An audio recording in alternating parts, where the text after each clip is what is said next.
Bonjour à tous. Alors, bienvenue sur cette nouvelle émission dont on cherche encore le nom. Pour l'instant, on appelle ça entre nous la revue de presse puisqu'on va parler du dernier magazine en kiosque. Et à chaque fois, il y aura un invité. Donc, notre petite suggestion, c'est en commentaire.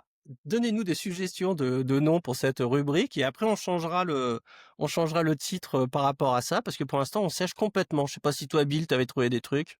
Pareil, je sèche. Ouais, j'arrive pas. J'ai cherché un petit peu. Donc, le Des concept pêcheurs et des poissons. des pêcheurs, ouais, ça peut être pas mal. Pas mal ça. Pas Des mal, pêcheurs, pas mal, des je pêcheurs note. si grands, Des pêcheurs, c'est grand. des pêcheurs si grands, ça va être pas mal. Et on pourra pas inviter Rémi Ziegler alors si on fait des pêcheurs si grands. Bref. Et donc le but du jeu c'est de repasser un petit peu sur le magazine tous ensemble et à chaque fois il y aura un invité. Donc vous me retrouverez moi à chaque fois pour animer un petit peu tout ça. Et puis évidemment Bill François, notre rédacteur en chef, qui est là un peu pour défendre son canard face à la pluie de critiques que ne manquera pas de formuler notre invité et puis moi parfois. Et donc à chaque fois on aura un nouvel invité. Alors on a commencé de démarrer avec Yann Nabusset de la chaîne Tous et Tom Sawyer. Salut Yann. Salut, merci pour l'invitation. Bah ouais, alors déjà c'est toi qui nous apportes les moyens techniques. C'est pour ça que ça ressemble un peu à ton émission. Et puis il se trouve que tu as une chaîne Tous et Tom Sawyer qui cartonne, qui démarre très très fort. On y est passé tous les deux avec Bill déjà. Comment t'es venu l'idée d'ailleurs de cette chaîne là? C'est le moment d'en parler. Eh ben, alors déjà, merci à vous d'avoir accepté mon invitation. Non, c'est nous qui L'idée, t'avons invité. ouais, mais Ah oui, à ton émission, pardon. voilà. Et du coup, en fait, ça fait 4 ans que je procrastine et que j'ai acheté tout le matos et que j'ai rien fait comme un gros feignant que je suis. Et un soir, je me suis dit, bon allez, il faut y aller, on passe à l'acte. Et donc j'ai pris mon téléphone, j'ai envoyé un SMS, notamment à toi Numa, mais à tous les gars que j'avais dans la pêche en disant, quand ils vont m'avoir répondu, j'aurai l'air idiot si je vais pas plus loin, donc je serai contraint. Et voilà. Et en fait, je l'ai fait parce que je suis un gros passionné de podcasts, que j'écoute plein de trucs sur des sujets qui m'intéressent et que je trouvais pas ce qui me convenait dans la pêche. Il y a des émissions YouTube, etc., des choses bien, mais il y avait pas ce format. Et j'aime bien ce côté, on va dire, relation humaine où tu entends parler du parcours du gars, des bonnes anecdotes, etc. Donc ça, c'était un peu l'idée. Et ouais, je suis assez content parce que ça démarre bien. Donc je croise les doigts pour que ça dure. D'ailleurs, le podcast qui est très très répandu dans d'autres domaines, hein. Par exemple, un des meilleurs podcasts du monde, c'est celui de Mike Tyson. Ça parle de rap et tout ça. Ça, c'est fou, je l'écoute plus parce qu'en plus c'est un anglais qui est difficile à suivre. Mais franchement, très très bon podcast. Et dans la pêche, c'est vrai que ça s'était pas trop fait. Il y avait eu des expériences plus ou moins réussies. Avec Bill d'ailleurs, on avait participé à un enregistrement, puis c'était jamais sorti même. Mmh. Mais c'est une super bonne idée. Puis donc abonnez-vous à la chaîne Tous et Tom Sawyer, c'est vraiment intéressant. Puis on va en reparler. Alors, on est venu là pour ce dernier magazine. Donc, c'est le numéro 962. On approche du numéro 1000, Bill. Il va falloir peut-être Oui, faire hein, et quelque on va chose. faire une grande fête, hein. Ah ouais, il va falloir faire un truc. On a déjà eu les 90 ans cette année, bientôt Exact. numéro 1000. Ouais. En plus, il y a 13 ans, c'était top. J'avais adoré relire les vieux numéros que m'avait prêté Arnaud Landrieux et tout ça. Alors, ce numéro, il a quand même une caractéristique, c'est cette couverture avec un centre pris manifestement de nuit à Paris. Et et évidemment, Et dans les heures légales à l'étranger. évidemment, comme me faisait remarquer Yann juste avant, ça allait pas de soi que la pêche et les poissons se lancent comme ça dans des opérations gangsta fishing ou de revendication de dossiers un peu touchy. Qu'est-ce qui t'a donné envie d'aller un peu sur des sujets un peu brûlants comme ça en réalité? Ah bah moi, si j'ai aussi bien voulu reprendre ce magazine et me lancer dans cette aventure, c'est pour essayer de faire bouger des choses, pour essayer d'apporter un regard nouveau et puis quelque part comment dire, de faire le relais médiatique que manquent de faire nos institutions, que ce soit divers groupes et la pêche aussi, les marques aussi, hein, c'est pas que les institutions et je jette pas forcément la pierre aux institutions, mais que ce soit la Fédé, les APPMA, les marques, les pêcheurs connus. Aujourd'hui, il n'y a pas beaucoup de gens qui se mouillent pour se bouger sur certains dossiers comme ça. Et je suis convaincu pourtant que c'est un peu la politique dans des sujets comme la pêche, c'est un peu comme le vélo. Si tu n'avances pas, tu tombes. Et si on va pas conquérir des nouveaux terrains en permanence, tout ce qu'on peut faire, c'est en perdre. Donc, ce Alors, qui va se passer, c'est quoi? Si on campe sur nos positions, c'est on va avoir de plus en plus d'interdictions, de restrictions, etc. Et puis on va perdre du terrain. Mais dans le meilleur des cas, on restera au même endroit. mais finalement, on finira par reculer parce que c'est comme ça que ça se fait. C'est comme une équipe de foot qui baserait sa stratégie que sur la défense, tu vois? S'il y a vraiment aucun attaquant, bah, dans le meilleur des cas, tu prends 0 but, mais tu n'en marques pas non plus, donc tu n'as J'ai aucune même chance de envie de dire le gagner. syndicalisme actuellement. Le Oui, syndicalisme est tout entièrement à fait, défensif et pour le coup tout ne à fait que fait. perdre du terrain. Bah, Et c'est ça, c'est exactement justement pareil. Bill, alors c'est marrant, c'est une discussion que j'ai eue hier avec un acteur très, très important du business pêche dont je peux pas dire le nom, mais que j'aurai bientôt sur ma chaîne. Mais est-ce que c'est un peu du coup, l'heure d'une nouvelle, j'ai noté, tu vois, un vent de fraîcheur quand j'ai lu le numéro que vous m'avez envoyé. Est-ce que c'est une nouvelle politique, une nouvelle philosophie? J'ai noté en fait ce côté conquérant, pas uniquement sur le sujet pêche de nuit, mais on le retrouve à plusieurs endroits dans cette édition. Est-ce que du coup, c'est une nouvelle philosophie que tu comptes impulser et que c'est pas juste sur la pêche de nuit? Oui, absolument. Donc, c'est un vent de fraîcheur, ça va être notre nouveau slogan et on va faire des partenariats avec Colgate, Febreze et cetera. Non, Ah! en fait, c'est plus, on va essayer au fil des numéros, dans la plupart des numéros, alors pas tous, par exemple celui de Noël là qui viendra ensuite, il y aura pas forcément ça, parce que c'est Noël et qu'on n'a pas forcément envie de se prendre la tête sur des sujets, militants ou polémiques. Mais dans la plupart des numéros, on va faire des dossiers autour de grands sujets en lien avec la pêche.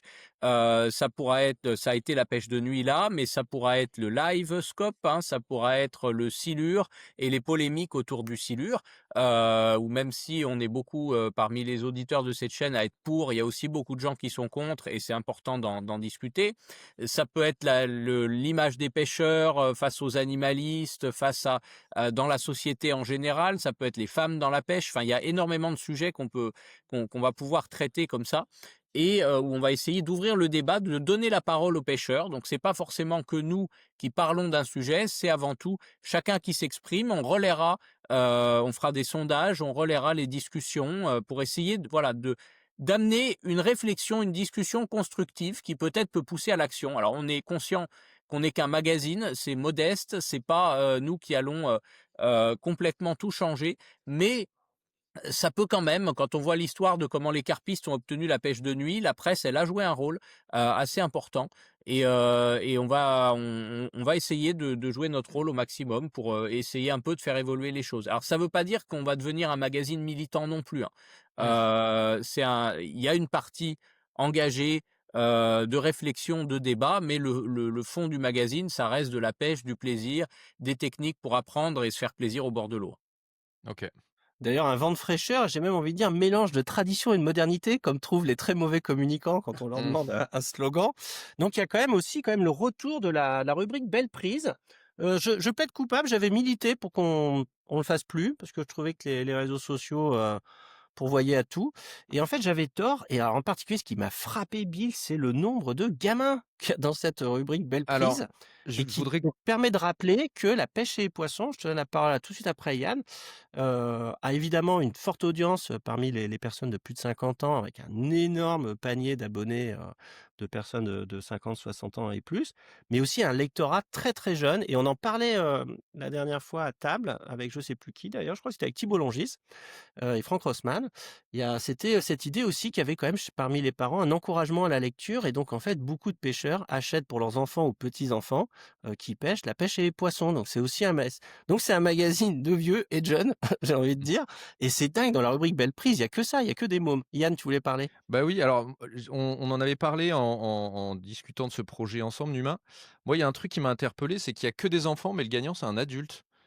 Ah oui, Alors c'est vrai, justement, non mais, hem, c'est c'est vrai. le problème qu'on a entre guillemets avec cette rubrique Belle Prise, c'est qu'on a beaucoup des jeunes qui nous envoient des photos ou des moins jeunes qui envoient les photos de leurs jeunes, hein, souvent des parents, voire des grands-parents, beaucoup aussi, qui envoient des photos ou des tontons, qui envoient les photos de leurs pe de leurs des enfants avec qui ils sont allés pêcher, qui ont pris leur premier brochet et cetera et on a à cœur de mettre ça en valeur évidemment, c'est souvent des histoires assez touchantes et puis, ça fait des souvenirs pour la vie, donc c'est super important de les mettre, en valeur dans le magazine. Après, on a aussi évidemment, comme avant, des adultes, qui ont des poissons exceptionnels et qui nous les postent aussi, et qui ont envie de les partager. Du coup, ce qu'on va faire pas à partir du prochain numéro, mais probablement du suivant ou de celui d'après, c'est qu'on va faire 2 rubriques en fait, tout simplement. Une belle prise normale et une belle prise junior.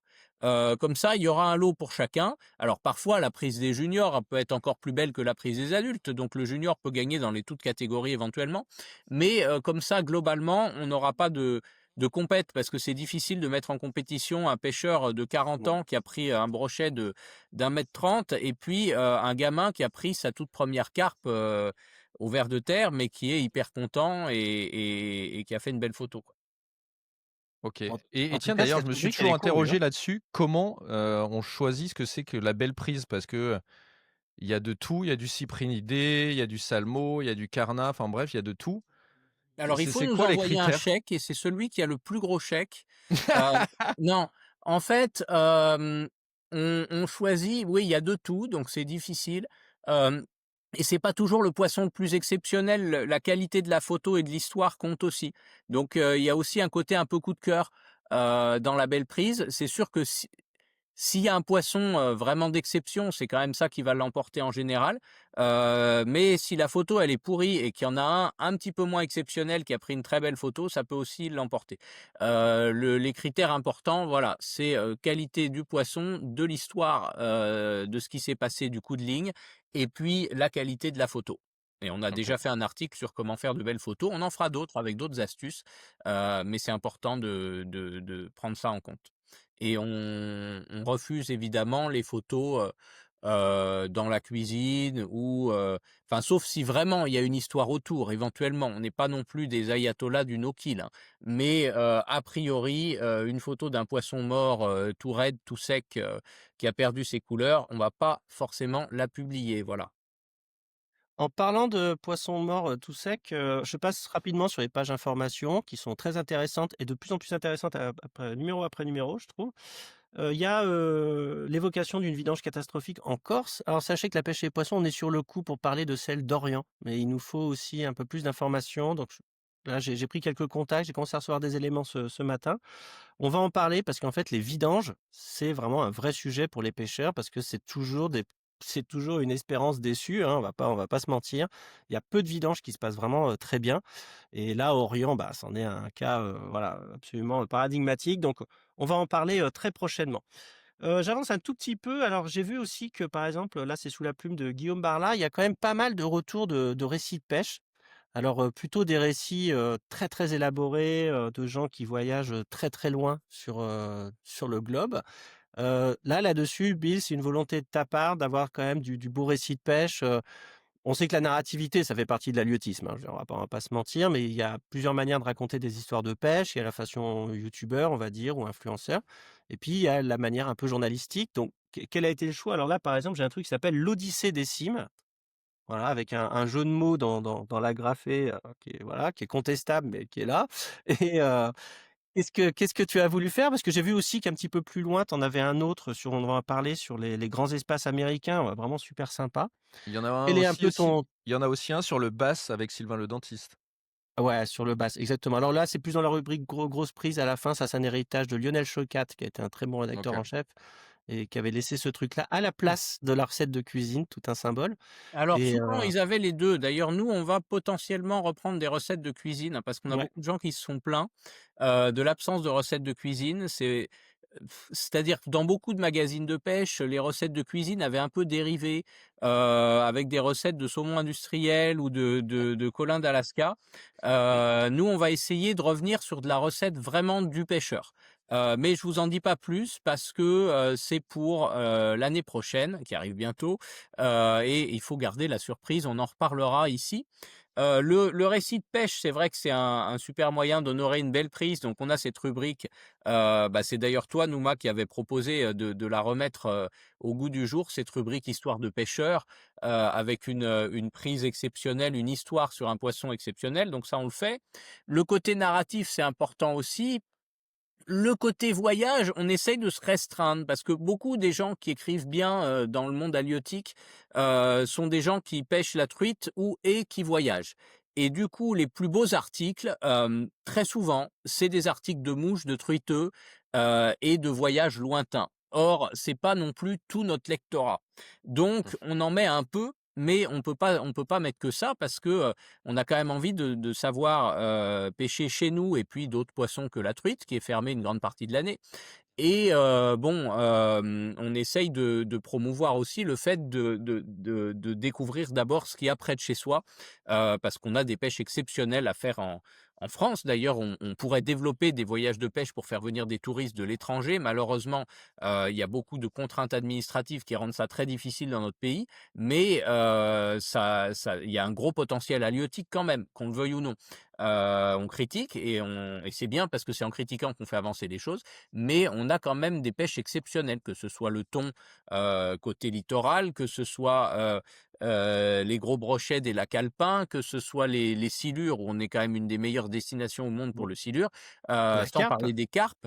La pêche au cou, on a aussi du potentiel dans certaines régions, et j'en passe. Mais, donc, et puis les truites zébrées évidemment, où il y en a plus énormément, mais ça reste une souche unique et où il y a des très belles pêches à faire. Donc, on a des pêches exceptionnelles, mais on va parler surtout de ces pêches qu'on a chez nous et mettre des voyages de temps en temps pour faire rêver. Voilà, là, on en a mis un assez lointain aux États-Unis sur la truite parce que, la truite est fermée, donc autant raconter comment on peut la pêcher ailleurs. C'est le moment, de se reposer un peu, Ouais. pendant la fermeture et de rêver à des horizons plus lointains. On parle du brochet en Irlande aussi, qui est un voyage que font beaucoup de pêcheurs, donc c'est intéressant. Et là, on a décidé de raconter sur un petit budget. Le problème des voyages de pêche, c'est que souvent, on vous On va en raconte des parler trucs après. que Ouais, On va très personne sympa ne d'ailleurs. pourra ouais. payer. Donc là, au moins, c'est petit budget. L'Odyssée des cimes, c'est une compétition, en fait. C'est un peu le pendant, du Salmotrek. Ah OK! Voilà. Super, Salmotrek, c'est génial aussi, ouais. Ouais. Ben, c'est l'équivalent, mais de l'autre côté, côté, Alpes. OK. Et d'ailleurs, puisque tout ce qu'on se dit depuis le début, c'est un peu comment on arrive à tenir ensemble la tradition de la pêche et les poissons, la vendoise, les belles prises, les recettes de cuisine.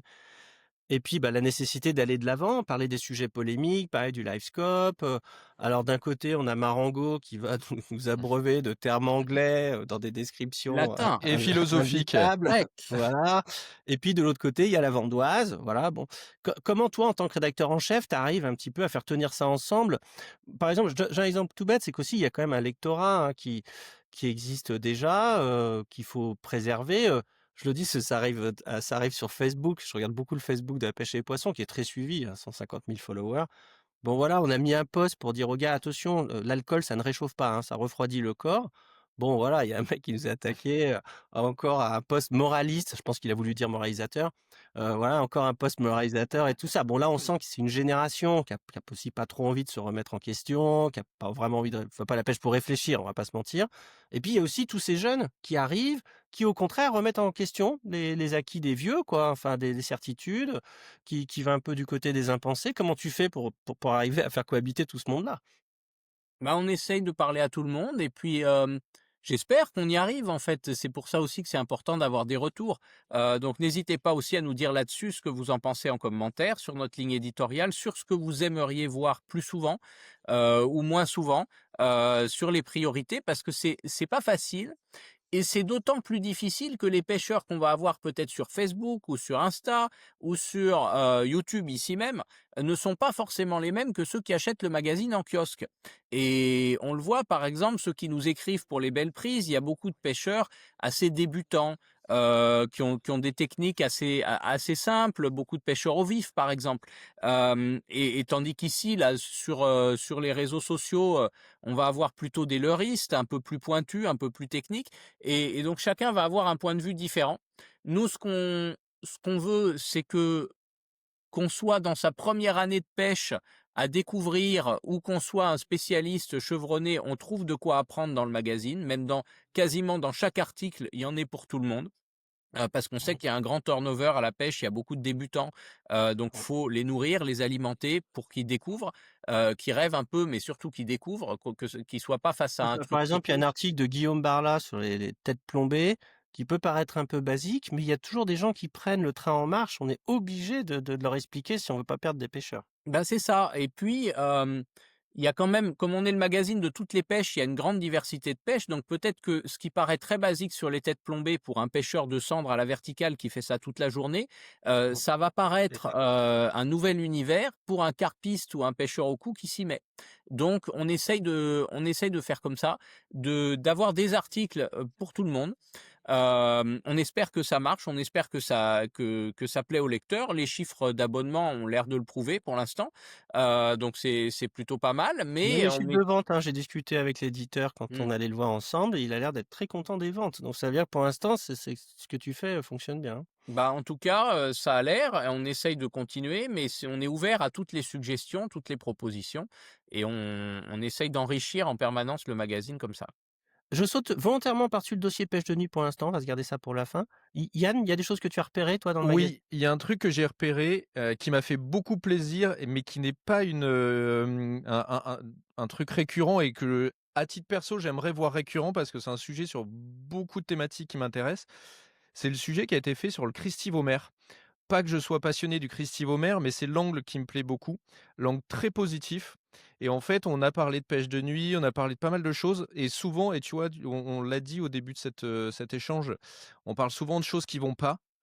Est-ce qu'on pourrait pas faire une chronique, tu vois, au-delà du Christy-Vomer, sur les choses qui vont bien, qui s'améliorent, tu vois, donner de l'espoir? Parce que quand tu regardes les réseaux sociaux, quand tu regardes, les magazines, quand tu regardes plein de choses, on parle tout le temps de ce qui va pas, le monde va mal, l'écologie va mal et cetera et on va pas se mentir, il y a pas mal de choses qui vont mal. Mmh. Mais il y a aussi des choses qui vont bien et moi, à titre perso, tu vois, c'est un truc qui me donnerait envie d'acheter avec plus d'assiduité la pêche et les poissons.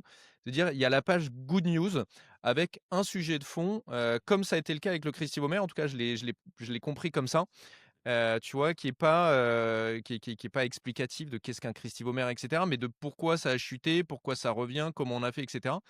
Moi, je trouve ça Je peux encourageant. d'ailleurs, je voudrais rajouter quelque chose, compléter la question de Yann qui est intéressante. C'est vrai que les journalistes généralement, eux, ce qui arrive jusqu'à leurs oreilles, c'est plutôt les mauvaises nouvelles. Mais Ouais. toi, le fait que tu sois scientifique, tu as aussi les bonnes nouvelles. Tu as accès aux bonnes nouvelles, donc est-ce que finalement ça te permet pas de faire un meilleur travail journalistique de balance justement entre les bonnes et les mauvaises nouvelles en apportant pas mal de choses, quoi? Bah, en tant que scientifique, on a accès à beaucoup de mauvaises nouvelles quand même, hein. Oui, bah, oui. Mais non, en fait, ouais, clairement, c'est quelque chose qu'on va essayer de faire, surtout justement avec la science et les découvertes comme ces histoires sur le Christy-Vomer. Hem On est encore en train de l'organiser un peu, la rubrique, des news et je pense que Yann a raison et que c'est une idée qu'on va reprendre et qu'on va développer, à savoir de faire une page, ou une demi-page selon les fois ou peut-être 2 pages, à l'occasion, mais une partie dans les news qui soit consacrée aux bonnes nouvelles. Bah, il suffit Mmh. déjà de regrouper les bonnes nouvelles qu'on a disséminées parmi des mauvaises nouvelles ou des nouvelles un peu neutres, mais en plus d'essayer de mettre l'accent sur des nouvelles découvertes, des nouveaux enfin des choses un peu positives. Il suffit de voir, il y a une page sur Instagram qui s'appelle Fish in the News, qui recense, bah, c'est en anglais, hein, mais ça recense toutes les découvertes en matière de poissons et en gros, la plupart du temps, c'est des nouvelles espèces. Vous imaginez pas la quantité de nouvelles espèces qu'on découvre. Quand je m'étais abonné à C'est la fou. page, je me suis dit: «Chouette, dès qu'il y aura une nouvelle espèce, on en parlera dans le magazine». Tu parles, il faudra un magazine de 200 pages toutes les semaines. Tous les jours, ils en postent plusieurs. Ah Un ouais, coup un génial. goby, en mer de Chine, un coup un barbeau dans l'Himalaya, un coup enfin ça n'arrête pas. D'ailleurs, j'ai découvert dans nos rivières un poisson grâce au magazine qui s'appelle, je sais plus Oui, comment, Lapon, là? L'apron du Rhône. Lap pareil, ouais. Jamais entendu Ah ouais, parler vous avant. connaissiez pas? Non, pas du Non! tout. Ah, c'est Ah non, moi rigolo. j'aurais cru que c'était un véron, je l'aurais bouffé moi. Non, pas un véron, un goujon, je l'aurais bouffé en Bouffe des friture. goujons. Nouma Maringo mange des goujons. Ah Ah là bah, là. la Moi, gratter, j'ai c'est découvert que formidable, Il nous j'ai fera la c'est bien. découvert première que le recette de Rhône cuisine. coulait en France. Le? J'ai découvert que le Rhône coulait en France, donc on part de loin. Je Il coule déconne. en France? Non, je déconne. Moi, je pensais qu'il coulait en En Allemagne, Laponie. en Autriche, non, c'est ça? Heu, l'apron du Rhône, ouais, bah, ça, c'est la rubrique milieu aquatique où on a à cœur de mettre en valeur aussi, des espèces un peu méconnues qui peuvent être un peu autour de la pêche. Alors des fois, on va mettre des stars de la pêche, on va mettre des images de frais de poissons carnassiers qu'on recherche et tout, qu'on connaît bien. On a mis des images d'anguilles, de truites fario, et cetera. Mais on essaye aussi de mettre toutes ces espèces qui est un peu autour de la pêche. Ça peut être des oiseaux. Dans le prochain numéro, ça sera un oiseau d'eau qu'on peut rencontrer parce qu'en fait, on est des observateurs aussi, privilégiés de la nature. Enfin, moi, personnellement, j'ai toujours plus observé des espèces incroyables et de la nature, sans parler des poissons, hein, quand j'étais à la pêche, que quand je ne l'étais pas, même quand j'étais pour chercher, à voir des animaux. Tu vois beaucoup mieux les animaux à la pêche parce que il y a aucune autre situation où tu vas passer 10-12 heures sans faire de bruit au bord de l'eau, quoi. Ouais. En commençant très tôt le matin, en finissant très tard le soir, dans des coins souvent un peu isolés. Donc c'est vrai que c'est une position privilégiée pour observer la nature et on en profite pour, avec la rubrique de Sébastien Barriot, qui en plus fait des photos absolument magnifiques, sous l'eau, hors de l'eau, mi-air, mi-eau, pour mettre en valeur des espèces qu'on voit pas forcément souvent. Là, ce coup-ci, c'est l'apron du Rhône, donc un poisson parmi les plus rares de France, qui vit que dans quelques têtes de bassin du Rhône, de l'Ardèche, de la Durance, et qui ressemble à une truite zébrée, mais qui est de la famille des grémilles et des perches, en fait. D'accord. Alors, avant de redonner la parole à Yann, et puisqu'on parle de science, j'attire l'attention sur un article d'un gars qui s'appelle Stephen Schultz. J'imagine que c'est un Hollandais, quelque chose comme Un ça. Allemand. Alors, pour être tout à fait précis, et honnête, son premier article m'avait pas super emballé parce qu'en fait, il allait directement en fait, il transposait des données de l'anthropologie directement aux poissons, ce qui est complètement absurde. Mais après, et c'est ça que je veux dire, l à l'int c'était surtout un angle pour lui, je pense, c'était un biais, une manière de rentrer dans le sujet et après il dit des choses intéressantes. Bon là, c'est un petit peu pareil. Il pose la question de l'intelligence chez les poissons. Bon, l'intelligence, c'est un concept un peu au bord flou, hein, je veux dire, c'est pas très, très, solide. Mais néanmoins, et c'est ça que je voudrais dire aux gens, même si a priori, le chapeau de l'article vous emballe pas plus que ça, ce qui est pour la 2e fois mon cas avec ce garçon. Parfois, on De trouve des quel choses article tu parles? intéressantes. Excuse-moi, de quel article Un tu article parles? qui s'appelle «Les grands carnassiers Ah, sont-ils OK, vraiment plus intelligents que les petits?» OK.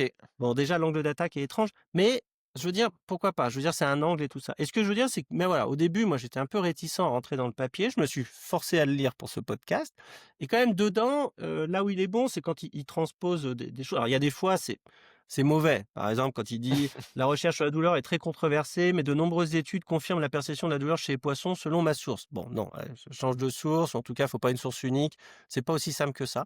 Par contre, il y a des fois, il nous apprend que le docteur Ronald Fricke: «De nombreux poissons n'ont pas besoin d'être intelligents car ils trouvent tout ce dont ils ont besoin dans l'environnement». Ça, c'est quand même assez intéressant et en plus, ça intéresse les pêcheurs. En fait, quand on y réfléchit bien, c'est quand même assez stimulant intellectuellement pour un pêcheur et en plus, là, scientifiquement, ça a l'air de à mon avis, ça tient la route parce que ça paraît assez, évident, quoi et je voulais ton avis, Bill, sur ces articles-là qui sont pas écrits par forcément des scientifiques, où en fait, il va recycler de la littérature, scientifique. Pour toi, quelle est la limite ou au contraire l'intérêt de l'exercice? Ben, on essaye d'avoir les 2, c'est-à-dire d'avoir aussi des articles directement écrits par des scientifiques ou en les interviewant ou en étant en tout cas au plus proche des sources et en travaillant au maximum les sources. Là, j'ai pas d'exemple en tête, mais dans quasiment chaque numéro, on en a donc et on Ouais, va en avoir de plus en plus. Après, ce qui est intéressant, c'est que la connaissance, elle vient pas que des scientifiques, elle vient aussi des pêcheurs. ouais, Un peu comme ce qu'on disait sur les animaux tout à l'heure, c'est-à-dire qu'un pêcheur, il va passer toute sa vie, enfin des dizaines d'heures, par semaine au bord de l'eau. Tandis que le scientifique, avec ses budgets, avec son temps de travail et cetera, il va pouvoir passer que quelques heures de terrain par an. Donc les heures de terrain qu'il va faire, elles seront très standardisées et il va acquérir de la donnée qui est juste, qui est, précise, qui est rigoureuse. Tandis que le pêcheur, à l'inverse, il va acquérir de la donnée qui est, foireuse, qui est sujette à son interprétation, qui est pas dans un protocole vraiment précis ni rigoureux. on va dire que c'est la Mais différence entre l'expérimental et l'empirique, quoi, bah, d'un en côté, si tu veux, voilà, l'expérimental, le scientifique, tu as très peu de quantité, mais tu as beaucoup de qualité. Puis de l'autre, le pêcheur, c'est tu as ça, très peu de qualité, mais tu as beaucoup de quantité. Et donc, c'est ça. les pêcheurs vont découvrir des choses que les scientifiques n'ont pas forcément, et réciproquement. Et donc, on essaye de faire un peu le pont entre les deux. C'est assez intéressant. Quand tu regardes, il y a quelques chercheurs qui travaille avec vraiment des outils de la pêche comme Arlingo. Arlingo, c'est un chercheur allemand et qui va travailler par exemple sur comment les poissons s'éduquent et il en fait des articles qui sont Mmh. intéressants et c'est marrant parce que la moitié de l'article, tu te dis: «Mais il enfonce des portes ouvertes, n'importe quel pêcheur en sait 100 Mmh. fois plus». Mais l'autre Ouais, moitié, mais tu te bon. dis: «Bah, quand même, les calculs qu'il fait, ça prouve des choses Mmh. qu'on n'avait pas forcément vues, des tendances et cetera». Donc bah, Stephen Schultz, il fait un peu ça, c'est-à-dire qu'il se renseigne sur le côté science. C'est ce que fait souvent, Debout3 sur la carpe aussi, Éric Debout3, avec ses articles souvent assez poussés au niveau de la carpe. Stephen Schultz, il se renseigne sur le côté science, il essaye d'en tirer des conclusions et puis surtout, il raccroche ça à son expérience de pêcheur, en particulier de pêcheur au live et souvent à la mouche en même temps. Mais le live, Ouais. ça permet de voir énormément de choses, qu'on aime ou pas ça, c'est indéniable que, scientifiquement, c'est très intéressant Et et j'ai donc il explique ça. Alors, hem, on a encore du travail à faire au niveau de la traduction parce que c'est vrai qu'il nous écrit en allemand et que des fois, bah, du coup, faut passer différents il parle français donc quand il y a des points à lui demander, c'est pas un problème. Il parle mmh. très bien français, couramment, mais les articles sont écrits en allemand et puis on les traduit à l'ordi, puis on les repasse, on les relit, on les retravaille pour que, ça soit dans une bonne langue française, quoi. En plus, j'allais dire cet article il est très consolant parce que c'est vrai que quand tu dis à quelqu'un qui pêche pas: «Ah bah, les poissons», après le choix des mots, «s'éduquent, apprennent», ils éclatent littéralement de rire. Bon, ça fait plaisir de voir que les scientifiques disent: «Bah non, si, quand même», évidemment. Heureusement d'ailleurs qu'il y ait un pouvoir adaptatif, sinon ça marcherait pas du tout et pour le coup, l'article, il est bien parce que ça permet aussi de se dire: «Bah, voilà, les scientifiques sont quand même d'accord avec nous». Il y a une convergence, on va dire, de constatation sur le milieu, qui est pas mal avec, comme tu as dit, des moyens différents. Même si j'aime bien rappeler quand même qu'on peut pas, et ça c'est un peu le problème de toutes les discussions, c'est-à-dire qu'on peut pas mettre nos observations à égalité avec les constatations des scientifiques. La méthodologie est tellement différente qu'il y a pas de débat possible, quoi. Yann, est-ce que tu as repéré Juste, autre moi, chose, je voudrais, ouais? excuse-moi, je voudrais rebondir sur ce sujet parce que c'est un des articles qui m'a interpellé dans ce magazine. Au-delà de ce que disait Numa sur, peut-être quelques, erreurs de procédé ou des choses, peut-être contestables, en tout cas, On va selon dire que le Numa. bon résumé, c'est ce que disait Filonenko, c'est quand on commence à dire: «à la rigueur», c'est qu'on a perdu toute rigueur et en fait, lui, il Mouais, fait un peu des évaluations à la rigueur. Voilà, j'entends, mais ce que j'ai apprécié, tu vois, moi, il y a des articles dans la pêche et poisson, on l'a dit tout à l'heure, un peu débutants qui me collent pas. Mais là, j'ai trouvé pour une fois que le lien entre science et pêche était, assez, je vais pas dire finement réalisé, mais en tout cas passait plutôt bien. Il y a des fois, en fait, où on est trop dans le scientifique et c'est pas hyper agréable à lire. Il y a des fois, où on est trop dans la pêche et du coup, on écarte un peu ce truc-là. Lui, pour une fois, je trouve, on est un peu entre les 2 et c'est pas désagréable à lire. Après, encore une fois, chacun est libre d'en penser ce qu'il en veut sur la valeur du contenu, mais en tout cas, moi, j'ai trouvé cet article plutôt intéressant, oui, mais en fait, là, on et tourne en rond méritant. autour de la même idée qui est en fait que les scientifiques, ils ont une phraséologie qui est complètement, ésotérique, qui est très difficile à et en fait, à chaque fois que tu essayes de traduire dans un langage exotérique le langage scientifique, il y a un coût à tout ça. Tu vois? Mmh Le mh. meilleur exemple, c'est que, les gens, ce qu'ils appellent l'effet papillon n'a absolument rien à voir avec ce que le mec a dit. Le chat de Schrödinger, rien à voir avec ce que Schrödinger a voulu dire. Il y a un coût énorme, en fait, dans la vulgarisation scientifique. Bon, mais là, clairement, l'article, il est pas là pour faire la vulgarisation scientifique, il est là pour parler de pêche, donc il est réussi de ce côté-là. Mouais. Mais il fallait quand même aussi dire au passage: «Attention, les évaluations aléatoires entre, voilà, des choses qui sont transposées comme ça, sans autre forme de procès et de précaution, ça reste toujours un peu limite». Mais à l'inverse, le problème, c'est que quand les scientifiques écrivent eux-mêmes les articles, on ne comprend rien ou on peut pas en faire quelque chose pour Ben, nous c'est pratiquement à la pêche. C'est c'est ça. le gros problème effectivement de la science aujourd'hui, à mon avis, hein. C'est les éditeurs scientifiques qui imposent déjà, bon, un format complètement abscon en anglais, en mauvais anglais du coup, parce que la plupart C'est ça. sont pas forcément anglais, Mmh. ni américains, ni anglophones. Donc déjà format en anglais avec tu même pas le droit de sauter des lignes, hein. C'est à ce point-là, c'est des blocs, enfin c'est fait pour être illisible en fait et bon, qu'il y ait une certaine standardisation qui soit exigée en nombre de signes, je peux comprendre, mais que le seul moyen de publier une découverte scientifique soit de passer par là, c'est déjà à mon avis un Ouais. problème. Mais encore pire, le problème c'est que c'est privé, c'est-à-dire que ces articles, s'il n'y avait pas un site de piratage qui heureusement existe aujourd'hui, qui s'appelle SkyHub et grâce auquel la science peut fonctionner, bah, en fait, personne n'aurait accès aux publications Mmh. scientifiques parce qu'à part des grosses universités, personne ne peut se payer les abonnements, c'est ultra cher. C'est pas comme la pêche et les poissons, hein. Les revues scientifiques, c'est le numéro qui coûte 50 balles, c'est pas l'abonnement Ouais. et il Et faut encore, être ça, c'est les abonné bonnes à revues, une puisqu'il dizaine. il faut ajouter les revues prédatrices, il y a tout un tas de Predators? non, toutes les revues prédatrices, qu'il y a autour de la science.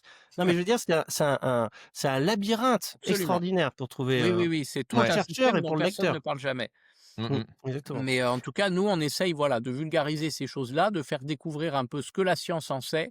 On va faire d'autres articles. J'avais fait un article sur l'éducation des poissons, je ne sais plus dans quel numéro c'était.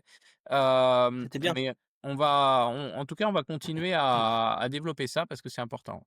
Yann, tu as repéré un autre article dans la Alors revue? j'en ai repéré plusieurs, il y a des choses qui m'ont plu, d'autres qui me donnent des idées. J'ai plein de notes et je sais pas trop par où commencer, mais typiquement, il y en a un sur un personnage que je connaissais de nom et dont j'ai beaucoup parlé avec Patrick Sébille, mais que je connais pas du tout. Clusterman, C'est Clusterman, ouais, et ça m'a c'est donné son l'idée, idole. ouais, là je passe la balle à Bill un peu comme tout à l'heure. Pourquoi il n'y aurait pas une chronique régulière sur, les talents français de la pêche? Et je vais m'expliquer, pour plusieurs raisons. La première, c'est qu'on a quand même un pays avec une richesse de talents, technique pêche, assez élevée. On a des concepteurs de leurres, de génie, on a des voyageurs, on a, des compétiteurs et cetera. Ça, c'est le premier point et pourquoi je te dis ça? C'est que, j'ai discuté avec quelqu'un qui écoute mes podcasts, là je me fais un peu de pub. Un petit jeune, vingtaine d'années, qui me dit, «J'adore ton podcast parce qu'en fait, je découvre des gens qui sont connus et je ne savais pas pourquoi ils étaient connus». Mmh. Donc des gens qui, pour nous, sont une évidence dans la pêche, des Patrick Sébille, des Gaël Even, des Sylvain Legendre, bref, des gens qui pèsent dans la pêche en France. Et en fait, nous qui sommes dedans, un peu comme sur la technique et le côté, nouveaux pêcheurs de la pêche et les poissons, bah, il y a ce truc-là. On a des gens de génie, des parcours hors du commun, comme c'est le cas de Pierre Klosterman, que j'ai découvert du coup avec un peu plus de profondeur. Et du coup, cet article, moi, je l'ai trouvé très bien. En plus, il est un peu, on n'est pas loin du récit historique aussi, comme Mmh. les récits de voyage dont on parlait tout à l'heure. Et moi, c'est une approche qui me plaît beaucoup. Et encore une fois, voilà, on a des profils uniques en France, qui mériteraient peut-être d'être mis en avant, qu'on Mmh. découvre, qui ils sont et Surtout, cetera. alors là, je te rejoins, Yann, et pour ça, ton podcast, il est parfait, hein. J'avais justement noté ce que tu viens de dire, que grâce à ton podcast, on comprend pourquoi les gens sont connus. Parce qu'en fait, l'idée, c'est de réinscrire la pêche dans une histoire. La pêche a une histoire. Là, on parle de Klosterman, mais c'est aussi parler d'Henri Limousin, c'est parler de Dubourgel et tous ces gens-là. Et par exemple, bon là, c'est l'apport de Pierre Affre que j'ai rencontré pour la première fois grâce à toi à Paris, il y a quelque temps, Bill, et qui fait partie vraiment des mémoires. C'est une archive, le gars. Donc c'est grâce à lui qu'on a 6 beaux papiers sur Clusterman que je vous invite à lire pour comprendre Ouais. des choses. Par exemple, il y a quand même des trucs dedans, il y a un truc que moi j'ai noté, hein, c'est que, donc Clusterman et tout ça, c'est ces gens qui ont monté, parce qu'après l'article est suivi par le plus ancien club de France, le BGFCF, dont tu pourras nous parler, Bill, derrière. Et qu'est-ce qu'on apprend dedans? Qu'en fait, il cherchait à imposer à ses futurs membres une éthique de la pêche sportive plutôt anglo-saxonne que latine. Donc je veux dire le pleurnichage actuel des gens: «Oh bah, c'est tous des trucs qui viennent des États-Unis, des termes», ça ne date pas d'hier. Et je veux dire, c'est les Anglais qui ont inventé la pêche, sportive au 19e siècle, telle qu'on la connaît aujourd'hui. Donc je veux dire, nos aïeux, les Duborgel et tout ça, les Klosterman, ils regardaient du côté de ces gens-là dès le départ, et c'est bien de le rappeler de temps en temps aussi. Mmh mh. Oui, ben, il suffit de voir aujourd'hui comment la pêche est développée dans ces pays-là, hein. C'est quand même autre chose que chez nous et quand je dis nous, je n'entends pas que la France, mais l'Europe en général. C'est sûr que le monde anglo-saxon, au sens large, que ce soit Angleterre, États-Unis, Canada, Nouvelle-Zélande, Australie, est quand même largement au-dessus au niveau de la façon de considérer même le pêcheur dans la société, de développer le loisir pêche, de préserver le milieu aquatique grâce à la pêche sportive et c'est uniquement grâce à la pêche sportive que ces pays-là ont sauvé leurs ressources, halieutiques et aquatiques, et les gèrent extrêmement bien, ce qui est quand même fou parce que c'est pas toujours des pays très écolos. Tu vois, l'Angleterre à la limite, pourquoi pas, la Nouvelle-Zélande, mais les États-Unis, ou l'Australie, ils sont pas réputés pour l'écologie et pourtant, en termes de préservation des ressources marines, c'est parmi les meilleurs au monde, grâce au lobby de la pêche sportive. Donc, ouais, ça c'est sûr que c'est important de le rappeler. L'article le rappelle, c'est intéressant avec, l'analyse de Pierre Affre qui a bien connu justement tous les Klosterman et tous ces gens-là. Hem, L'idée de faire des portraits, c'est une super bonne idée. C'est le coup de génie de ton podcast, Yann, et qui explique que ça ait, J'ai dit, explosé c'est comme ça et si gentil. bien marché. Ouais, parce que c'est fou, il y a pas un pêcheur qui ne m'en parle pas. C'est vrai? Donc dans le monde, en tout cas dans ma bulle de filtre de pêcheurs, mais je vois quand même des pêcheurs dans toute la France, pêcheurs assez techniques en général, hein, plutôt, pêche mobile, que ce soit carnassier, mouche, truite et cetera. Mais tout le monde me parle du podcast de Yann Nabusset, même des gens qui, te connaissent pas du tout, qui me connaissent pas non plus, qu'on croise au bord de l'eau. Et en fait, c'est parce que ça je pense qu'il y a un besoin aussi d'avoir des figures dans tous les sports, dans toutes les communautés, dans tous les loisirs. Il y a besoin d'avoir des figures, un peu des stars, des gens qu'on suit, des gens qu'on aime, des gens qu'on aime moins, mais que tu suives le tennis, le foot, la mode, la musique, il faut toujours des figures, des gens. Et c'est vrai que dans la pêche, comme tu dis, on a plein de ces figures qui ont du talent, qui ont des personnalités, où il y a parfois même des histoires, un peu des conflits, un peu des alliances, des différentes écoles et tout. Et c'est comme une sorte de série de télé, quoi. C'est intéressant à voir en tant que spectateur comme en tant qu'acteur de ce jeu-là. Et en fait, ça manquait d'un endroit où on présente ces gens. Parce que, bah, si tu commences la pêche et tout, t'entends parler, mais tu sais pas du tout qui c'est et tu te dis: «Ouh là, c'est peut-être une sorte de bande de copains que je ne connaîtrai jamais, qui sont là tous dans les salons entre eux». Et en fait non, c'est le monde de la pêche, c'est un petit monde, c'est une petite communauté dont on fait tous partie et toi, tu as recréé ce lien et ça, je trouve ça assez génial. Il y en avait vraiment besoin, tu vois? Et j'aurais pas deviné que c'était ça qu'il fallait faire mais c'est clairement ça qu'il faut faire et c'est une excellente idée. Mais est-ce que Et tu veux pas, Bill, que je te fasse une chronique une fois par mois avec voilà, une personne qu'on présente de façon rédigée bah, ça dans la permettrait de pêche et le faire poisson? absolument en lien avec tes podcasts en partenariat. On en rediscute, au téléphone, mais c'est une excellente idée et Ok. je franchement, je suis partant. Faudra un format assez court qui fasse vraiment un portrait, Ouais. rapide et efficace, tu vois? Hem Et puis en plus de ça, donc ça permettra de présenter les talents actuels français. Donc ça sera super et en plus de ça, soit, pour la remplacer certains mois, soit, simplement en supplément, on mettra, plus souvent des choses comme on a fait là avec Klosterman. On avait fait Limousin, on avait fait Drachco, donc des anciens, des légendes, des de l'histoire de la pêche et on essaiera aussi d'aller vers, les mondes un peu autour de la pêche, parce qu'il y a des gens qui sont dans la préservation des espèces aquatiques, des scientifiques, des techniciens de rivière, voire des écrivains, des artistes et cetera, qui sont très intéressants aussi à présenter et on essaiera d'aller même, aussi pas que en France parce que oui, il faut que la majorité soit en France, c'est un magazine français, enfin France, éventuellement Belgique, pays francophone, on va dire. Mais, c'est comme, vous le disiez, juste à l'instant, hein, intéressant de voir les modes qui viennent d'autres pays, les autres états d'esprit, comment ils peuvent être en avance ou au contraire en retard sur nous. Quand tu vois, les États-Unis sont très en avance sur nous, les Allemands sont très en retard, mais, c'est tout aussi intéressant du coup de présenter des Allemands qui résistent, un peu comme ce Stephen Schulz qui nous écrit les articles, là, qui évidemment relâche ses poissons, mais là-bas c'est interdit, qui pratique une pêche sportive, mais qui est à l'avant-garde totale d'un pays où on pêche encore. Enfin, le Mister Twister doit être le leurre le plus technologique employé par l'Allemand moyen, quoi. Donc, c'est intéressant de montrer les 2 quoi et on va présenter aussi des talents d'autres pays, je pense que c'est une bonne idée. Alors, ça m'arrange Alors pas trop tout ce que tu racontes parce que c'est à peu près tout ce que j'ai prévu pour mon podcast. bah, non, mais Tant mieux, bah, c'est 2 J'ai, expériences concentre-toi. différentes et Non, puis, mais c'est très bien. Mais pour balancer un ou deux sujets, j'ai prévu de faire un sujet posthume sur une personnalité de la pêche qu'on a connue, en tout cas avec Numa. Bill, je sais pas, mais je pense que oui. Ah oui, je crois que je vois de Scientifique, qui on vous me le parlez. demande et j'ai prévu aussi.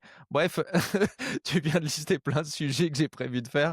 Bref, je suis pas je m'impose pas sur cette chronique et Non, j'avais mais des ce serait trucs à te super proposer parce que pour nous 2, mais c'était pas du tout ça, non, c'est mais venu comme ça. ça a beaucoup de sens Tu vois? parce que c'est si tu veux, toi, tu fais déjà le boulot de les interviewer. Mmh. Donc c'est pas forcément utile de le faire 2 fois. En plus, ça permet de faire une synergie avec ta chaîne. Donc c'est à mon avis, c'est on a tout intérêt à le faire comme ça. Bon, bah, on va en On terminera discuter. cette conversation en off. Si on veut parler un petit peu de pêche de nuit, il faut qu'on accélère un petit peu. Je vous propose un tout petit truc avant qu'on parle de la pêche de nuit. Chacun à notre tour, très rapidement, on choisit un article qui nous a plu dans le Ouais. magazine et on explique pourquoi en 2 minutes. On va commencer par notre invité, Yann. Et ben, étrangement, c'est un article que j'ai failli zapper, en me disant: «Ouais, c'est un truc que je faisais il y a 30 ans et ça m'intéresse plus». C'est un sujet sur la pêche au cou, la pêche du gardon. Ah Tu oui, vois, dont moi on j'ai apprend que c'est le poisson noble du pêcheur au cou. Cette phrase ouais m'a et halluciné. d'ailleurs, tiens, J'ai appris si, un je vais truc. même te parler de 2 sujets, celui-là et un autre qui le concerne, puisque j'ai vu au début qu'il y a un sujet sur le gardon rotangle et que Ouais. j'aurais aimé un peu plus complet d'ailleurs, le gardon rotangle, donc je te glisse ça en passant, Bill. Ça aurait mérité presque une page parce que c'est vraiment un poisson mythique, mais ceci mis, de côté, pourquoi j'ai aimé cet article sur la pêche du gardon? C'est que j'ai fait de la compète et donc c'est assez derrière moi ce truc compétition de pêche au cou, mais que je l'ai trouvé très didactique et donc je pense que dedans à la fois on retrouve de la qualité technique pour celui qui est un pêcheur un peu poussé et à la fois on retrouve du basique ou en tout cas du technique accessible pour celui qui débuterait, qui veut prendre sa petite canne avec ses gamins. Et donc moi, il m'a donné envie de ressortir ma canne au cou et d'emmener mes enfants, de me replonger dans les plombées. J'ai retrouvé un peu aussi de mon histoire de pêcheur au cou et donc vraiment, étrangement, tu vois, j'aurais pu te parler de celui de Sylvain le dentiste qui m'a plu parce que voilà, ça me touche un peu plus en termes de thématique. Mais celui-ci m'a interpellé vraiment parce qu'il a réussi ce que j'ai reproché peut-être à d'autres dans le magazine, ce manque de côté didactique. Celui-ci, il est hyper didactique, hyper accessible et tu vois, tu parlais de ton envie de toucher tous les publics. Je pense que celui-ci, c'est le plus réussi dans ce mois-ci, dans cet exercice assez compliqué. Alors, moi, je vais en choisir un autre. Je laisserai Bill le mot de choisir le dernier. Tout seigneur, tout honneur. Moi, c'est le brochet en Irlande pour les petits budgets que j'ai trouvé extrêmement bien vu parce qu'en réalité, bah, d'abord, l'Irlande, c'est quand même la destination favorite des Français du fait que le brochet reste notre poisson favori. Tous les pikers doivent aller au moins un jour en Irlande. Et il se trouve qu'en fait, dans l'Irlande, à une époque, quand j'avais 20 ans, j'y allais 2 fois par an, donc j'ai bien connu. Au début, c'est très intelligent en plus ce qu'il fait parce qu'au début, c'est surtout les milieux de taille moyenne, les plans d'eau de quelques dizaines d'hectares qui ont été absolument matraqués parce qu'on utilisait, bah, les barques irlandaises, on ramait et tout ça. Il y a eu les premiers moteurs électriques. Après, ça a été les grands milieux qui ont été vraiment l'Eldorado du fait des guides de pêche, de la motorisation. Parce qu'avant, les motorisations un 9-9 en Irlande, c'était un gros moteur pendant très longtemps. Bon, aujourd'hui, ça a complètement changé. Et il se trouve que les dernières années, mes plus belles pêches, c'était le flotte-tube sur le dos, les tout petits plans d'eau. Et je le dis pour les gens qui nous regardent, il faut savoir qu'en plus, culturellement, les Irlandais sont pas du tout comme nous. Le paysan va pas venir vous braquer avec un flingue comme ça aussi facilement que chez nous. Faut être prudent, faut être poli, mais vous pouvez tout à fait venir et pêcher un petit plan d'eau sans trop savoir où vous êtes. Si vous avez la bonne manière de faire et les 3 mots d'anglais qui vont bien, a priori, c'est assez safe. Évidemment, tous ces milieux ont été épargnés par l'activité touristique halieutique. Donc, c'est souvent des très bons plans. Et cet article, en plus, il explique très bien comment faire. Bill, est-ce qu'il y a un article dont tu es plus fier que les autres, même si c'est dur de choisir entre tous ces auteurs, évidemment? Oui, oui, c'est très difficile de choisir. Celui effectivement, de Geoffrey Mandon, là, sur l'Irlande, pour les petits budgets, il est très très intéressant, je pense, c'est très bien écrit, donc en plus, on rentre vite dedans, c'est rigolo, il y a de l'humour, c'est assez sympa. Moi, je dirais qu'il y a un article intéressant, c'est pas la saison, mais c'est celui sur les salmonidés de Thierry Bruand, sur simplifier les paramètres. Donc C'est ça. comment, Oui, il parle de ouais. verron manié, de pêche au toc, Où il où il parle parle de de pêche toutes au sortes de leurre. C'est techniques de formidable. pêche, Mmh mais mh. comment faire pour voir les choses plus simplement? Parce qu'on peut s'y perdre et c'est vrai que c'est souvent le problème à la pêche dans beaucoup de pêches. Là, il prend l'exemple de la truite, mais c'est vrai un peu partout, où on a tellement envie de faire plein de techniques différentes et puis dès qu'on voit que les conditions changent, on a envie de changer et on a plein de leurres dans sa boîte que, parfois on s'y perd un peu et on tâtonne beaucoup jusqu'à trouver le pattern ou la technique du moment. Et en fait, avec une approche un peu minimaliste, un peu plus simple, on peut, mieux s'en sortir. Donc c'est le genre de réflexion sur la pêche assez assez pointue, mais qui s'applique à toutes les pêches et qui est assez intéressante, je trouve. De toute façon, la pêche, c'est 2 choses, hein. C'est savoir réapprendre les bases et savoir aller dans les détails, Mmh. perfectionner au maximum. Arriver à faire ces 2 choses-là en même temps. Je voudrais quand même qu'on prenne un petit moment, on a beaucoup parlé, pour parler de ce dossier pêche de nuit, alors qui est hyper intéressant et là, je m'adresse aux gens qui nous écoutent. Mettez en commentaire ce que vous pensez de tout ça, ça nous intéresse parce que nous, on fait partie du milieu, donc parfois on a une vision un petit peu biaisée aussi de la per de la perception que peuvent avoir les gens de la pêche. Peut-être qu'il y a des gens qui sont viscéralement opposés à la pêche de nuit, il faut nous le dire, il faut nous expliquer pourquoi.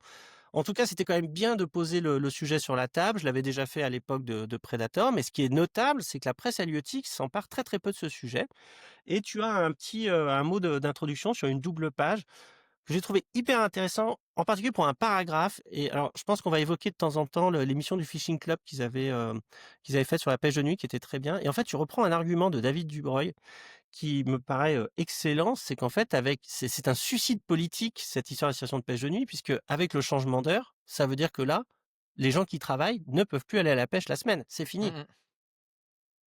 Oui, bah, on le voit à Paris, hein, heureusement qu'on pêche de nuit à Paris, parce que sinon la plupart Ah des gens bon? qui travaillent ne pourraient plus pêcher du tout, enfin, C'est ou ça le week-end, et il quoi. paraît que c'est la force du surfcasting, c'est que les mecs, ils peuvent y aller quand il fait nuit et puis voilà, même s'ils Ou de la prennent rien carpe, hein. ou de Et la carpe. alors, les gars, moi, je vais aller au-delà. Moi, je pêche beaucoup de nuit, en mer, puisque j'ai la Ah, chance d'être en bord de mer. j'ai peur. D'ailleurs, j'étais, je vais le dire parce que je l'ai noté au tout début, j'étais un peu vexé que le sujet sur le bar de nuit, on m'ait pas sollicité, mais c'est Mais il y en aura d'autres, blague il y en aura d'autres. blague mise à part. Hem, En tout cas, dans mes âges, on a une vie de famille. Tu parles du travail, mais ça va au-delà de ça, en fait. Mmh. Tu rentres, il y a les enfants, il y a les leçons, il y a le repas, il y a tout ça. Pour moi, la pêche de nuit, c'est le truc que je fais après m'être posé un peu sur Netflix avec ma femme. 22 h, je fais un SMS à mon pote, on part à 22 h 30, on va pêcher jusqu'à minuit, 1 h, et cetera. Il y a aussi ce truc-là, c'est que dans des journées remplies de travail, de vie familiale et de tout ce qui va autour, bah, c'est aussi un peu ton petit moment d'évasion de fin de journée. Donc on peut débattre du pour ou contre la pêche de nuit comme, bah, comme le font ces sujets que tu as abordés. Mais vraiment, je trouve que c'est un sujet qui mérite d'être mis sur la table parce que moi, si j'avais pas ça, bah, je passerais pas 3 soirs par semaine à la pêche, en fait. J'irais une fois de temps en temps C'est le un week-end, tu vois? c'est un très bon angle d'approche. Par exemple, mon frère, lui, qui a 5 enfants, l'imbécile, heu, qui a 5 enfants, lui, il court à 23 heures le soir. Donc il faut aussi Mmh. penser que les gens ont des vies tellement remplies que, bah, la période nocturne doit faire partie de notre vie sociale et pour le coup, je trouve que c'est un très bon argument. Enfin, Bill, je sais pas ce que tu en penses? Ah oui, oui, ben, pour le côté, bénéfice que ça apporte aux pêcheurs, et puis même, égalité des pêcheurs par rapport à la pêche, quoi. C'est hyper important. Bah, c'est vrai que les pêcheurs qui ont une famille, qui ont un travail avec des horaires de jour et cetera, pêcher la nuit, ça leur permet quand même de leur offrir, un espace de liberté. Mais il y a plein d'autres arguments. Moi, j'ai été particulièrement touché par les tiens d'arguments, Nouma, en particulier, quand tu dis que contrairement, au carpiste, le pêcheur, au leurre, il peut pas, Mmh. pêcher et se reposer en même temps. Mmh. Et en fait, bah, c'est au-delà du trait d'esprit, qui est rigolo, ce que ça veut dire, c'est surtout que la pêche de nuit n'augmentera pas considérablement la pression de pêche. Non, Parce c'était que l'argument de Gaël au Fishing Club aussi, ouais, hein, d'ailleurs, hein. oui, c'est ça, exactement. Et c'est un très bon argument parce que c'est Mmh. vrai, on comment dire? On ne pêchera pas plus, parce qu'on pêche la nuit. Il y aura pas plus de pêcheurs. Un tout petit peu, justement, les gens qui sinon ne peuvent pas aller à la pêche, comme on vient de le dire. Mais, globalement, c'est aussi parce que tu vas pouvoir aller à la pêche, 3 nuits par semaine que tu vas pas y passer toute une journée le week-end. Parce C'est que ça et puis, justement, j'ai même envie de dire à ceux qui peuvent pas pêcher la nuit, attention, ils travaillent aussi pour vous, les gens qui pêchent le carnassier la nuit, parce qu'ils incitent les poissons à ne pas se nourrir que la nuit. C'est-à-dire que si on montre aux poissons qu'ils sont pas plus en sécurité la nuit que le jour, ils vont mieux répartir leur phase d'alimentation et pour le coup, ceux qui pêchent la journée pourront à nouveau avoir des touches. Moi, j'en suis absolument, convaincu. Tu voulais dire un truc, Yann? Ouais, ouais, ouais. Alors c'est une discussion que j'ai eue, avec la personne avec qui j'étais là ces 2 derniers jours. On a parlé de ce sujet-là. Je vais être un peu l'avocat du diable sur ce coup-là, ou en tout cas Il être faut. à contre-pied de vous. Est-ce que c'est pas non plus, et d'ailleurs, je passe le message à Mathias parce que c'est plutôt sa philosophie à lui quand on en a discuté. Est-ce que c'est pas aussi laisser un peu de temps de repos aux poissons? Parce que comme tu le dis, Numa, ils sont, parfois un peu harcelés la journée. Il y a des spots où il y a vraiment beaucoup de trafic de pêcheurs. Est-ce que cette fenêtre de nuit leur laisse pas un temps de repos? Je suis assez d'accord sur le côté équilibrage du volume de pêche, il y aura à peine plus si on ouvre la nuit. En revanche, il y a ce moment où je me pose, je fais ma vie de poisson, et cetera. Alors j'augmente Tu ta vois? c'est Bill qui va répondre et je vais augmenter ta question parce qu'effectivement, il faut nuancer tout ça. En particulier, moi, je ne suis pas, biologiste, donc je peux pas répondre à toutes les questions et dans l'article de Thierry Bruand, j'ai stabiloté une phrase. En fait, il explique que la nuit correspond à des moments clés pour de nombreuses espèces, notamment la reproduction. Alors là, Bill et moi, ça m'a paru complètement obscur cette phrase. Il explique pas plus pourquoi. Est-ce que tu as des infos là-dessus et comment tu répondrais à Yann? De nombreuses espèces, il y a 30 000 espèces de poissons, donc il y en a forcément qui se reproduisent la nuit.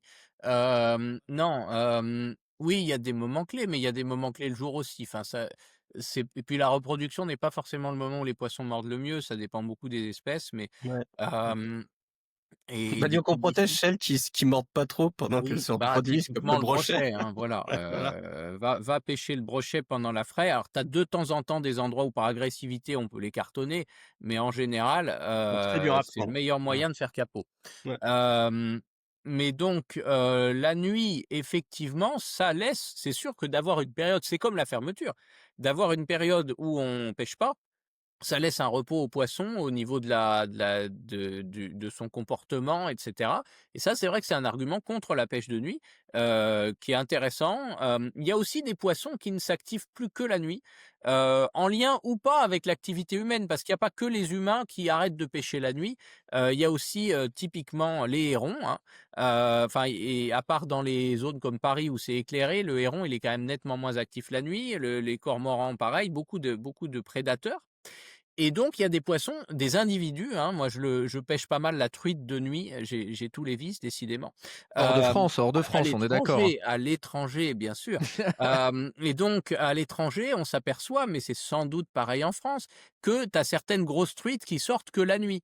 Bah, oui. On le sait, Mmh. tous les pêcheurs de grosses truites, hein, Mmh. savent que c'est dans les dernières minutes de l'heure légale, mais souvent ils poussent un peu plus, hein, que certains gros individus vont sortir. En fait, elles vont se gaver toute la nuit, mais elles ne sortent pas avant le coucher du soleil. Parce que justement, méfiance, adaptation du comportement, c'est sûrement un peu ce qu'on a vu avec le brame du cerf, où ils sont tellement dérangés par les humains le jour que le brame est devenu nocturne. Ça fait pas très longtemps que le brame du cerf est nocturne. En fait, des habitudes comme ça, elles peuvent se prendre assez vite.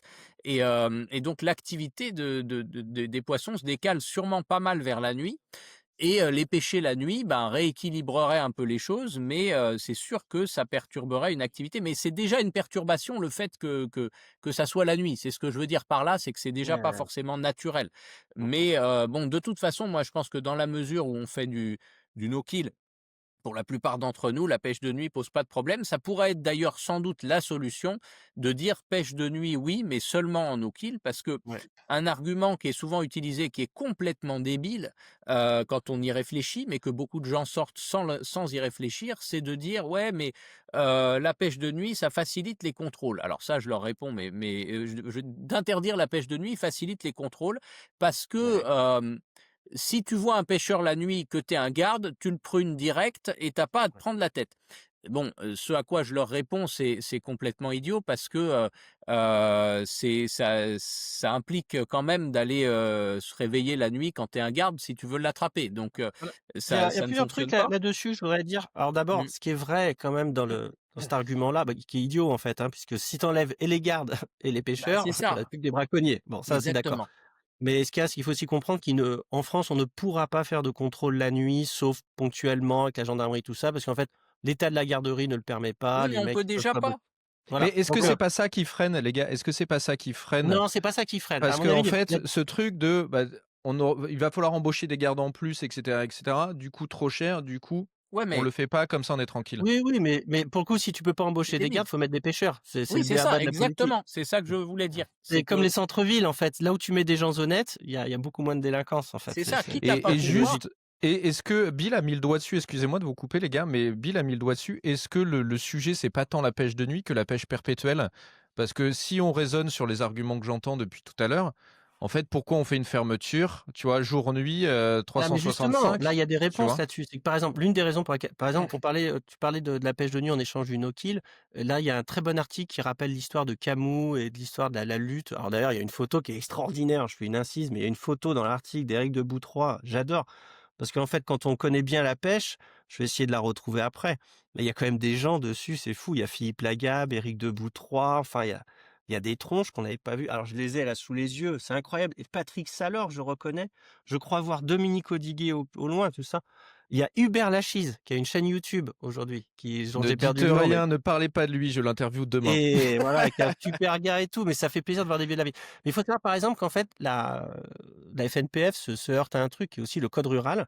Par exemple, le code rural prévoit, une protection spécifique du brochet et uniquement pour le brochet. Donc c'est-à-dire, c'est pour ça qu'on a aussi cette fermeture-là, c'est que nous, on n'a pas les moyens de changer le code rural qui est un truc, un monument quoi en France, et on a beaucoup de problèmes comme ça. Et dans l'article de Thierry Bruand, il y a par exemple qui est un très bon article, il y a un passage qui est très intéressant et je trouve qui est très explicatif, très éclairant, où il explique qu'en fait, ça poserait aussi des problèmes pour l'obtention des baux. Parce que nous, on n'est pas propriétaire des baux de pêche, on se les fait rétrocéder par des propriétaires. Et si on commence à dire aux propriétaires: «Oui, puis les gens, ils pourront venir la nuit sur votre propriété pour pêcher», c'est un bon argument pour pas donner les baux de pêche quand même, parce que ça peut faire peur, puis il va y avoir des nuisances et puis pourquoi il y a des gens chez moi la nuit? Parce que la nuit, c'est pas rien dans notre culture. Donc en fait, il y a tout un faisceau en fait de freins à tout ça. Mais on peut prendre aussi exemple sur ce qui s'est passé avec les carpistes pour se dire peut-être qu'il pourrait y avoir des endroits un peu expérimentaux pour parler de ça. Et puis alors, on va terminer là-dessus parce que là, quand même, ça tourne. J'avais dit à Bill que ça durerait 1 heure, tu vois? J'en étais pas loin. Tu raison. Hem, il y a par exemple sur l'article que moi j'avais fait en introduction, j'avais voulu en fait cet article est plutôt un correctif à ce qu'avait fait Gaël en ouverture du fishing club.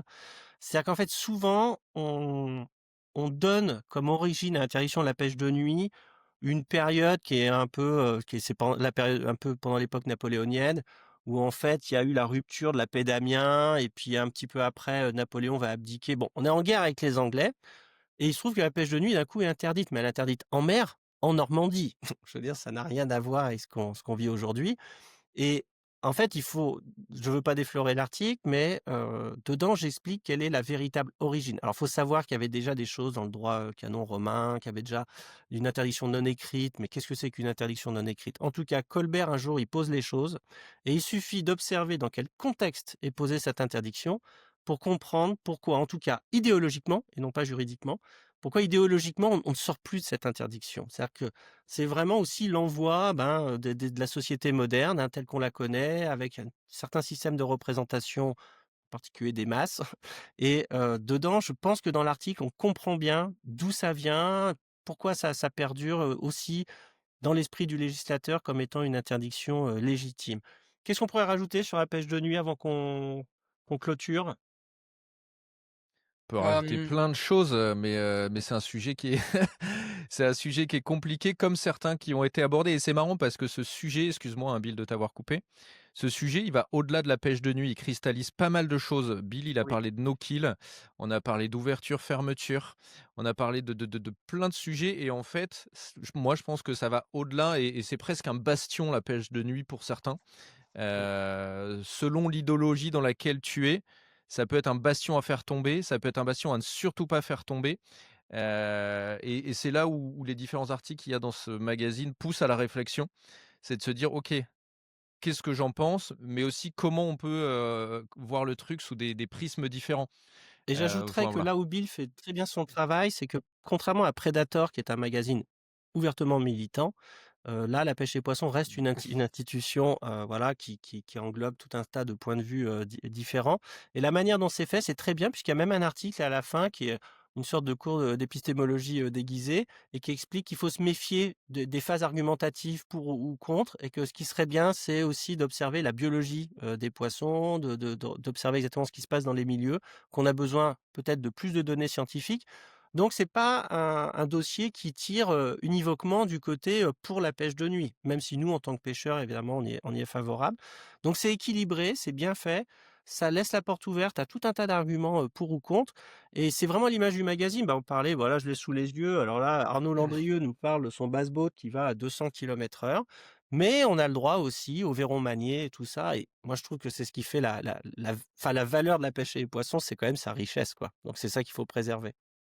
Merci messieurs. On va laisser filer Bill qui a un rendez-vous. Il est temps de vous dire au revoir. Alors on va organiser un petit jeu concours. Donc là, on est sur YouTube. en commentaire, vous allez nous proposer un titre à ce podcast, parce qu'on l'a pas trouvé. Et moi, je vous fais gagner des casquettes, dont une très jolie casquette Mustad. Donc, il y aura une sorte de tirage au sort. Et il y a des logiciels pour ça. Donc, il y en a un de vous qui sera désigné, il faudra me contacter, je lui enverrai ces casquettes par la poste. Voilà. J'espère que ce premier podcast vous a plu. Merci Yann d'avoir accepté l'invitation. Merci Avec Bill plaisir. d'avoir donné un petit peu de ton temps. Et Avec puis, on vous plaisir. dit à bientôt sur la pêche et les poissons. Merci, à plus. À bientôt.